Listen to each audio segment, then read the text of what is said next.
Donald Trump June 14, 1946న న్యూయార్క్లోని ఓ సంపన్న కుటుంబంలో పుట్టారు.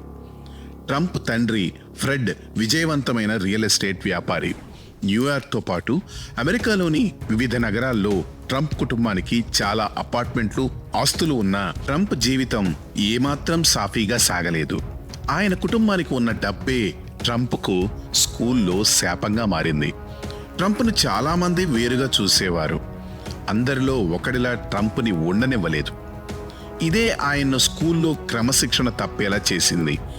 పదే పదే స్కూల్ టీచర్ల నుండి కంప్లైంట్ వస్తుండడంతో ట్రంప్ను మిలిటరీ స్కూల్కి పంపారు తల్లిదండ్రులు. అక్కడే ట్రంప్కు డిసిప్లిన్ అలవాటైంది. అయితే అదే స్కూల్ ఆయన్ను తల్లిదండ్రుల నుంచి దూరంగా పెరిగేలా చేసింది. అటు తండ్రి ఫ్రెడ్ కూడా చాలా స్ట్రిక్ట్. దీంతో ట్రంప్ బాల్యం ఆంక్షల మధ్య ఏమాత్రం స్వేచ్ఛ లేనట్లే గడిచింది.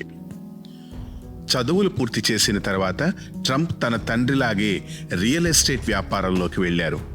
తండ్రిలా కాకుండా వ్యాపారంలో రిస్క్ చేయాలన్నది ట్రంప్ ఆలోచన. బోల్డ్గా ఎన్నో నిర్ణయాలు తీసుకుంటూ ముందుకెళ్లిన ట్రంప్ చాలాసార్లు వ్యాపారంలో ఘోరంగా దెబ్బతిన్నారు. 1980లలో విలాసవంతమైన భవనాలు, హోటళ్లు, క్యాసినోలలో భారీగా పెట్టుబడి పెట్టారు.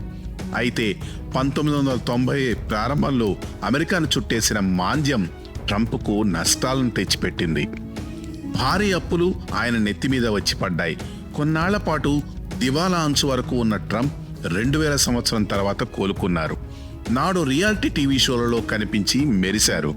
ది అప్రెంటిస్ అనే బిజినెస్ పోటీ షోతో ప్రజలకు దగ్గరయ్యారు. ఈ ప్రోగ్రాంలో "యు ఆర్ ఫైర్" అని ట్రంప్ చెప్పే డైలాగ్ నాడు అమెరికాలో మారుమోగింది.